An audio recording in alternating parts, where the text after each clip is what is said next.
இறை இயேசுவிலே பிரியமான சகோதரர்களே சகோதரிகளே, அதிசயங்களும் அற்புதங்களும் அன்றாடும் நிகழும் ஏலாக்குறிச்சி அருள்நிறை அடைக்கல மாதாவின் அன்பு பக்தர்களே, மாதா தொலைக்காட்சியின் வழியாகவும் சமூக வலைதளங்கள் வழியாகவும் இந்த திருப்பலியை கண்டுகொண்டிருக்கும் உங்கள் அனைவருக்கும் திருத்தலத்தின் சார்பாக வாழ்த்துக்களையும் வணக்கங்களையும் உரித்தாக்கிக் கொள்கின்றோம்.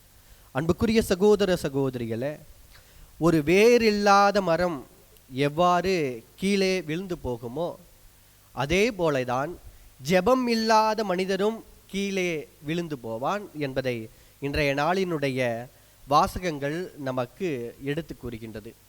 ஆண்டவரோடு உடனிருந்த சீடர்கள் ஆண்டவரிடத்திலிருந்து எதை கற்றுக்கொண்டார்களோ இல்லையோ ஒன்றை மட்டும் அவர்கள் கற்றுக்கொள்ள ஆசைப்பட்டார்கள். அதுதான் இன்றைய நற்செய்தியிலே நாம் வாசிக்க கேட்ட லூக்கா எழுதிய நற்செய்தி இயல் 11 இறைவாக்கியம் 1 நாம் வாசித்த இந்த நற்செய்தி பகுதி. ஆண்டவருடைய சீடர்கள் அவரிடத்திலே சென்று கேட்டார்கள், ஆண்டவரே, எங்களுக்கு ஜெபிக்க கற்றுத்தாரும் என்று சொல்லி. ஜெபம் என்னால் என்ன என்று சொல்லி ஆண்டவரிடத்திலே கேட்டார்கள். ஏன் ஆண்டவருடைய சீடர்கள் இயேசுவிடத்திலே சென்று ஜெபம் என்றால் எங்களுக்கு கற்றுத்தாரும் என்று கேட்க வேண்டும் என்று சொன்னால், ஆண்டவர் இயேசு கிறிஸ்து தன் வாழ்நாள் முழுவதும் ஒரு ஜெபிக்கக்கூடிய நல்ல இறைமகனாக வாழ்ந்திருக்கின்றார். அன்பார்ந்தவர்களே, நாம் ஆண்டவர் இயேசு கிறிஸ்துனுடைய வாழ்விலே நாம் பார்க்கின்றோம், ஆண்டவர் தனிப்பட்ட முறையிலே சென்று இரவு நேரங்களிலும் விடியற் காலையிலும் ஜெபிக்கக்கூடியவராக இருந்தார். எப்போதெல்லாம் ஒரு முடிவை அவர் எடுக்கப் போகின்றாரோ, எப்போதெல்லாம் இறைவனுடைய சித்தத்தை நாடுகின்றாரோ அப்போதெல்லாம் அவர் ஜெபித்திருக்கின்றார். ஏன், தன்னுடைய பணிவாழ்வை தொடங்குவதற்கு முன்னால் 40 நாள் பாலைவனத்திலே சென்று ஜெபிக்கக்கூடியவராக இருந்தார். தன்னுடைய சீடர்களை தேர்ந்தெடுப்பதற்கு முன்னால் ஜெபிக்கக்கூடியவராக ஆண்டவர் இருந்திருக்கின்றார். ஏன், ஒவ்வொரு வல்ல செயல்கள் செய்வதற்கு முன்னாலும் தான் ஜெபம் செய்துதான் அந்த வல்ல செயல்களை நிறைவேற்றக்கூடியவராக இருந்திருக்கின்றார். ஏன், தன்னுடைய அந்த இறுதி இரவு உணவு வேளையில் கூட ஜெபிக்கக்கூடியவராக கெத்செமனி தோட்டத்திலே சென்று இறைவனுடைய சித்தம் நிறைவேற வேண்டும் என்பதற்காக இரத்த வேர்வை சென்றி ஜெபிக்கக்கூடியவராக இருந்தார். தன் வாழ்வினுடைய இறுதி உயிர் மூச்சு விடும் வேளையிலே கூட என் நிறைவா ஏன் என்னை கைவிட்டீர் என்று சொல்லி ஒரு ஜெபிக்கக்கூடிய ஒரு ஜெப வாழ்விற்கு முன் உதாரணமாக இயேசு இருந்தனால தான் அவருடைய சீடர்கள் சென்று அவரிடத்திலே கேட்கின்றார்கள், ஆண்டவரே, எங்களுக்கு ஜெபிக்க கற்றுத்தா என்று கேட்டவுடனே நாம் அன்றாடும் பயன்படுத்துகின்ற நம்முடைய வாழ்விலே பல முறை நாம் சொல்கின்ற இந்த விண்ணுலகில் இருக்கின்ற எங்கள் தந்தையே என்ற ஜெபத்தை ஆண்டவர் தன்னுடைய சீடர்களுக்கு ஒரு மாபெரும் ஜெபமாக சொல்லிக் கொடுக்கின்றார். அன்புக்குரிய சகோதர சகோதரிகளே, ஆண்டவரே ஜெபம் செய்கின்றார் என்று சொன்னார், ஆண்டவரோடு வாழ்ந்த அவருடைய சீடர்கள் ஜெபம் செய்கின்றார்கள் என்று சொன்னால், அவருடைய சீடர்களாகவும் சீடத்திகளாகவும் இருக்கின்ற இன்று நீங்களும் நானும் ஜெபம் செய்யக்கூடியவர்களாக இருக்க வேண்டும். ஆனால் இன்றைய நாட்களிலே பல பேருடைய மனிதர்கள் மத்தியிலே தங்களுடைய எண்ணங்களிலே உதிப்பதெல்லாம் என்னவென்று சொன்னால், ஜெபம் என்றால் என்ன, நான் எதற்காக ஜெபிக்க வேண்டும், கடவுளுக்கு என்னுடைய தேவையெல்லாம் தெரியாதா, எல்லாம் நடப்பது கடவுளின் திருவுளம் என்று சொன்னால் ஏன் நான் கடவுளிடத்திலே ஜெபிக்க வேண்டும், ஒருவேளை எல்லாம் கடவுளுடைய சித்தம் என்று சொல்கின்றீர்களே, கடவுளுடைய அந்த திருவுள்ளத்தை, கடவுளுடைய அந்த எண்ணத்தை நாம் மாற்ற முடியுமா என்று பல கேள்விகள் இன்று நம் மத்தியிலே எழுது கொண்டே இருக்கின்றது. நான் ஏன் ஜெபம் செய்ய வேண்டும் என்பதை பற்றி ஆழமாக நாம் சிந்திக்க வேண்டும். அன்புக்குரிய சகோதர சகோதரிகளே, முதலிலே ஜெபம் என்றால் என்ன என்று நாம் தெரிந்து கொள்ள வேண்டும். இப்பொழுது உங்களிடத்திலே கேட்டோம் என்று சொன்னால், ஜெபம் என்ன அப்படின்னு கேட்டால் நாம் அடிக்கடி சொல்லக்கூடிய வார்த்தை, இந்த திருமறை சுவடியில் இருக்கக்கூடிய வார்த்தையை சொல்வோம். ஜெபம் என்பது கடவுளோடு உரையாடுவது. அன்புக்குரிய சகோதர சகோதரிகளே, ஜெபம் என்பது கடவுளோடு உரையாடுவது என்று சொல்கின்றோம். நாம் நம்முடைய தந்தையிடத்திலே பேசுவது போல நம்முடைய தாயிடத்திலே பேசுவது போல, நம்முடைய நண்பனிடத்திலே பேசுவது போல கடவுளிடத்திலே பேசுவது ஜெபம். இது ஜெபமாக இருந்தாலும் நாம் கடவுளோடு பேசினால் மட்டும் அது ஜெபமா?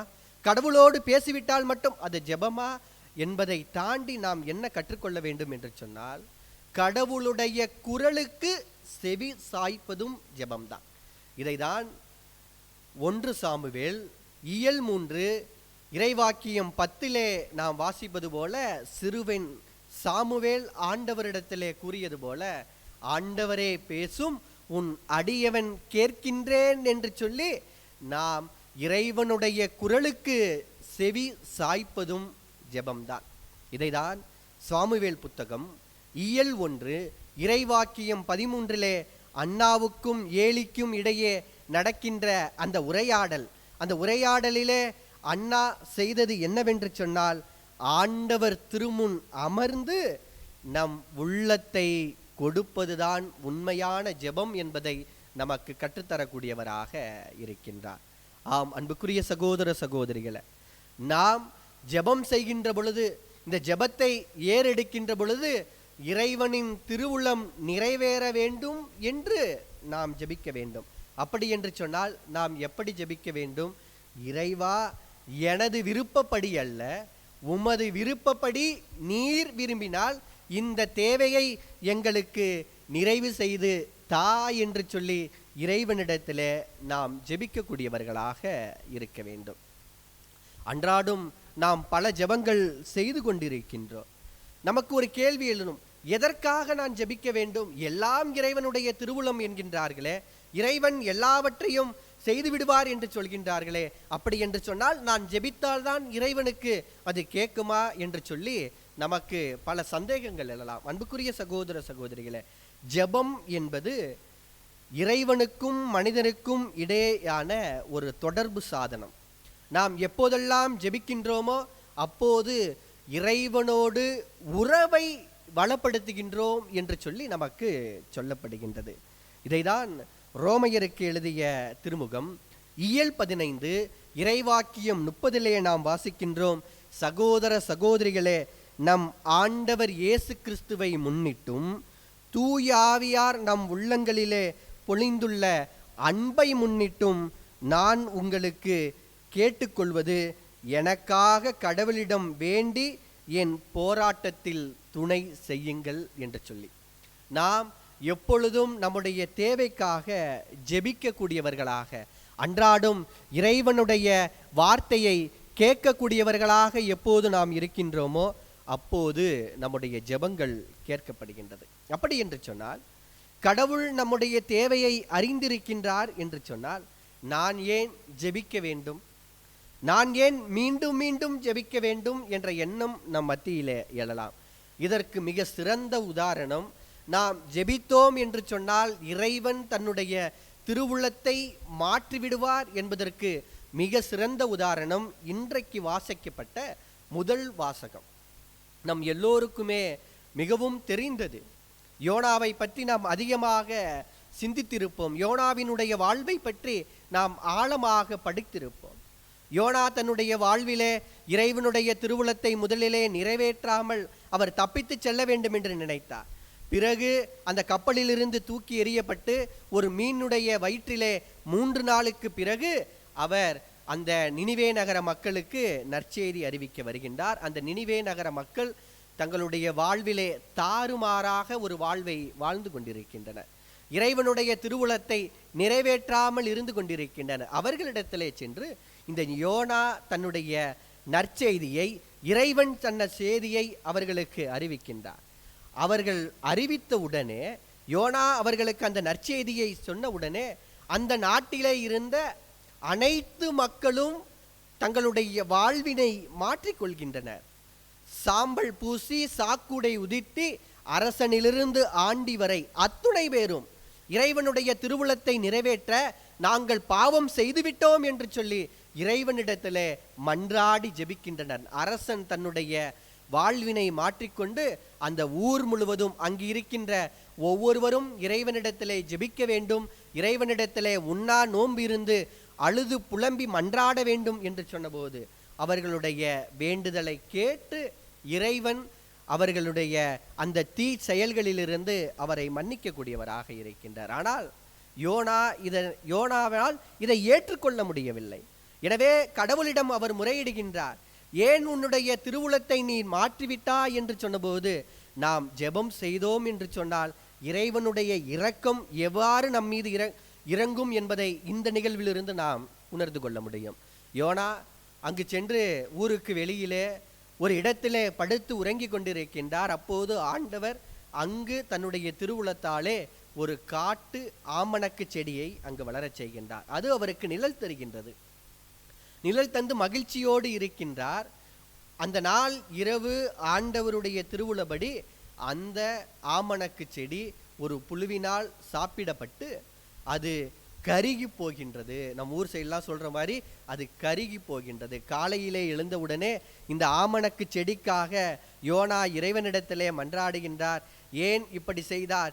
என்னுடைய உயிரையும் எடுத்துக்கொள் என்று சொன்னபோது ஆண்டவர் அவருக்கு உணர்த்திய வார்த்தை, ஒரு சாதாரண இன்று முளைத்து நாளை அழிந்து போகும் இந்த காட்டு ஆமணக்கு செடிக்கு நீர் இவ்வளவு இரக்கம் காட்டுகின்றாய் என்று சொன்னால், 1,20,000 மக்கள் தங்களுடைய வலதுகை ஏது இடதுகை ஏது என்று தெரியாமல் வாழ்ந்து கொண்டிருக்கின்ற இந்த மக்கள் தங்களுடைய ஜெபங்களை என்னிடத்திலே ஏறெடுத்த பொழுது நான் இவர்களுக்கு கேட்காமல் இருப்பேனா என்று சொல்லி யாரெல்லாம் ஜெபிக்கின்றார்களோ, யாரெல்லாம் அழுது புலம்பி இறைவனிடத்திலே மன்றாடுகின்றார்களோ அவர்களுக்கு இறைவனுடைய இரக்கம் ஆழமாக கிடைக்கும் என்பதை இன்றைய முதல் வாசகத்திலிருந்து நாம் உணர்ந்து கொள்கின்றோம். அன்புக்குரிய சகோதர சகோதரிகளே, இறைவனிடத்திலே எப்போது நாம் வேண்டி விரும்பி கேட்கின்றோமோ, இறைவனிடத்திலே நம்முடைய மன்றாட்டுக்களை ஏறெடுக்கின்றோமோ, அப்போது இறைவன் நம்முடைய தேவைகளை நிறைவு செய்யக்கூடியவராக இருக்கின்றார்.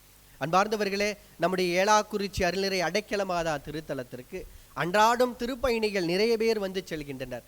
ஃபாதர், நாங்கள் இந்த கோயிலுக்கு வந்துட்டு போனதுக்கு அப்புறம் எங்களுடைய வாழ்விலே இந்த அடைக்கல் எண்ணெய் வழியாக இறைவன் பல வல்ல செயல்களை செய்திருக்கின்றார், பல அற்புதங்களையும் அதிசயங்களையும் நாங்கள் உணர்ந்து கொண்டோம், எங்கள் வாழ்விலே பல நோயிலிருந்து துன்பங்களிலிருந்து விடுதலை பெறுகின்றோம் என்று சொல்லி இங்கு வந்து ஜெபம் செய்து செல்கின்ற ஒவ்வொருவரும் சொல்லி செல்கின்றார்கள். கடந்த 2 வாரங்களுக்கு முன்னால் ஒரு தாய் இப்படியாக வந்து தனக்கு நடந்த அற்புதங்களை இங்கு பகிர்ந்து கொண்டார். மாதத்தினுடைய முதல் சனிக்கிழமை இங்கு திருப்பலிக்கு வந்துவிட்டு தன்னுடைய ஊரான திருச்சிக்கு அவர் சென்று கொண்டிருந்த பொழுது தான் கையிலே வைத்திருந்த தன்னுடைய அந்த கைப்பையினை அவர் துளைத்து விட்டார். அந்த கைப்பையிலே பணம் இருந்தது. அவருடைய அத்துணை ஆதார் கார்டு, ரேஷன் கார்டு எல்லாம் அந்த பையிலே இருந்தது. ஒரு சில குறிப்பிட்ட ஜெப புத்தகங்களும் அந்த பையிலே இருந்திருக்கின்றது. இந்த பையை துளைத்துவிட்டு மனவேதனையோடு தன்னுடைய வீட்டிற்கு சென்றிருக்கின்றார். இன்று நீங்கள் இந்த சமூக வலைதளங்களிலே மாதா தொலைக்காட்சியிலே பார்த்து கொண்டிருப்பது போல ஒரு புதன்கிழமை அந்த அம்மாவும் பூசை போட்ட உடனேயே நம்முடைய ஏலாக்குறிச்சி இந்த பூசையை பார்த்துக்கிட்டே அந்த அம்மா வேண்டிக்கிட்டு இருந்தாங்களாம். அம்மா, உன் கோயிலுக்கு தானே நான் வந்துட்டு வந்தேன், என் பையெல்லாம் இப்படி காணாமல் போய்விட்டதே, என்னுடைய அடையாள அட்டைகள் எல்லாம் தொலைந்து விட்டதே, என்னுடைய ஜெப புத்தகங்கள் எல்லாம் தொலைந்து விட்டதே என்று சொல்லி அவர் வேண்டிக் கொண்டிருந்த பொழுது திருப்பலி முடியிறப்ப ஒரு தபால்காரர் வந்து அவருடைய வீட்டிலே ஒரு தபாலை கொடுத்தாராம். அதை பிரித்து பார்த்தபோது தான் துளைத்த அந்த பையை யாரோ ஒரு நபர் அவருடைய விலாசத்தை பார்த்து அவருடைய வீட்டிற்கு அனுப்பி வைத்திருக்கின்றார். இந்த தாய் மிகுந்த மகிழ்ச்சியோடு சென்று அந்த பையை பிரித்து பார்த்தபோது அதிலே ஒரு ஃபோன் நம்பர் எழுதியிருந்துச்சா. அந்த பையனுடைய பெயர் திருப்பதி, 2ஆம் ஆண்டு கல்லூரி படித்து கொண்டிருக்கின்றாராம். இந்த தாய் அவருக்கு தன்னுடைய அலைபேசியிலே தொடர்பு கொண்டு அவரிடத்திலே பேசிய போது அவர் சொன்ன வார்த்தை, இந்த பை கீழே கடந்துச்சு, நான் எடுத்து பார்த்தபோது சில அடையாள அட்டைகளும் பணங்களும் சில ஜெப புத்தகங்களும் இருந்தது, நீங்கள் ஒரு கிறிஸ்துவர் என்று நான் தெரிந்து கொண்டேன், எனவே இந்த விலாசத்திற்கு இந்த புத்தகங்களை எல்லாம் நான் அனுப்பி வைத்தேன் என்று சொல்லி அந்த திருப்பதி என்ற அந்த 2ஆம் ஆண்டு கல்லூரி படிக்கின்ற அந்த மாணவன் அந்த தாயிடத்திலே சொன்னாராம். அந்த தாய் கண்ணீரோடு வந்து திருப்பலி முடிந்த பிறகு தன்னுடைய சாட்சியத்தை இங்கு சொல்லி சென்றார். ஃபாதர், நான் இந்த ஏலாக்குறிச்சி அடைக்கல மாதாவிடத்தில் இந்த மாதா தொலைக்காட்சியின் வழியாகத்தான் வேண்டினேன், ஆனால் என்னுடைய வேண்டுதலை கேட்டு நான் துளைத்த அத்துணை பொருட்களையும் இந்த அடைக்கல அன்னை தன்னுடைய திருமகனிடத்திலே பரிந்து பேசி எனக்காக பெற்று தந்திருக்கின்றார் என்று சொல்லி நன்றி நிறைந்த உள்ளத்தோடு திருப்பலி எழுதி வைத்துவிட்டு சாட்சியத்தை பகிர்ந்து சென்றார். ஆம் அன்புக்குரிய சகோதர சகோதரிகளே, இந்த அன்னையிடத்திலே எப்போது நாம் நாடி வந்து நம்முடைய வேண்டுதல்களை எல்லாம் ஜெபிக்கின்றோமோ அப்போது இந்த அடைக்கல அன்னை தன்னுடைய திருமகனிடத்திலே பரிந்து பேசி எல்லா வரங்களையும் நமக்கு பெற்றுத்தரக்கூடியவராக இருக்கின்றார். ஜெபம் என்பது கடவுளுக்கும் மனிதனுக்கும் இடையே உள்ள ஒரு தொடர்பு சாதனம் போல. நாம் நம்முடைய தந்தையிடத்திலே தாயிடத்திலே பேசுவது போல இறைவனிடத்திலே பேசுவது மட்டுமல்ல, அவரோடு உறவை ஏற்படுத்தி கொள்ள அவருடைய குரலுக்கு செவி சாய்ப்பதுதான் உண்மையான ஜெபம் என்பதை உணர்ந்து கொள்வோம்.